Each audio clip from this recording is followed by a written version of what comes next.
to share to you the Pomodoro Timer. So ito po ay maganda para sa mga estudyante or sa mga professionals na maraming ginagawa po talaga. So at alam nyo meron kayong time constraint. So napaka-importante po na may timer po kayo. So ano pa ang use ng Pomodoro Timer? So hello guys, this is the Pomodoro Timer. So magandang benepisyo po ito, lalong-lalo na kung kayo po ay nagtatrabaho, nag-aaral po kayo ng sobrang tagal at kailangan nyo pong mag-break. Pero alam nyo meron kayong time constraint. Pomodoro Timer po ang pinaka-the best po sa inyo. So ano po ba ang benefit nito? Unang-una, makakapag-focus ka ng husto doon sa iyong ginagawa. At least one at a time lang para hindi ka ma-burn out. So napaka-importante na may in-between break. Number two is mas-simplify natin yung task. So isang task lang, gawin mo siya ng gantong time, tapos mag-break ka ng gantong minuto, at mag-second task po kayo. Hindi nyo pwedeng sabay-sabay ng mga trabaho or multitasking. Kung kayo naman hindi sanay sa multitasking, so you can take your job one at a time.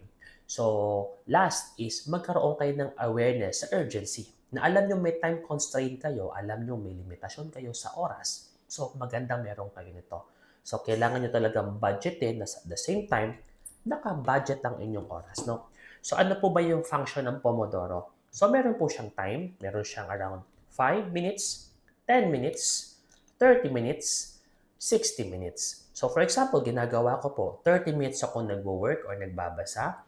So, ginagawa ko pag ma-consume ko yung time ko, gagawin ko na po yung 5 minutes break. So, hindi naman kailangan ng sobra. Pwede ako makapagkape, pwede po ako makapagtsaa, or pwede ako makareply ng mga urgent text na kailangan talagang replyan. Okay? So, ano pa meron dito? Countdown timer. So, talaga pong pag inano nyo po siya, colorful siya, no? So, maganda sa mata.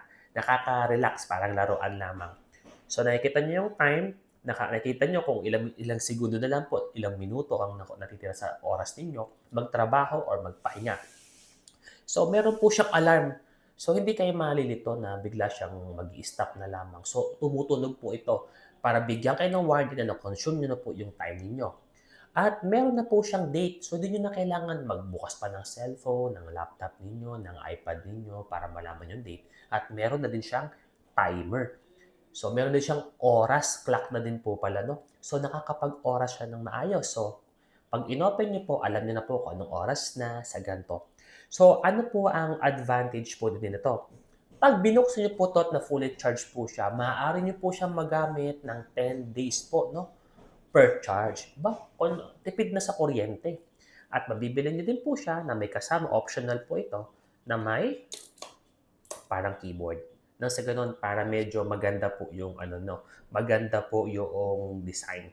So ngayon po, ang tanong nyo kung saan ko po ba ito nabili, marami kayong pwede po ito sa online or pwede po kayong doon sa link sa Lazada or pwede po kayo sa TikTok shop po nito bumili. So at least malaking tulong ito sa mga estudyante, sa mga working persons na kagaya po natin na may trabaho din po at the same time. Ito po si Dr. Vito, no? Thank you very much po.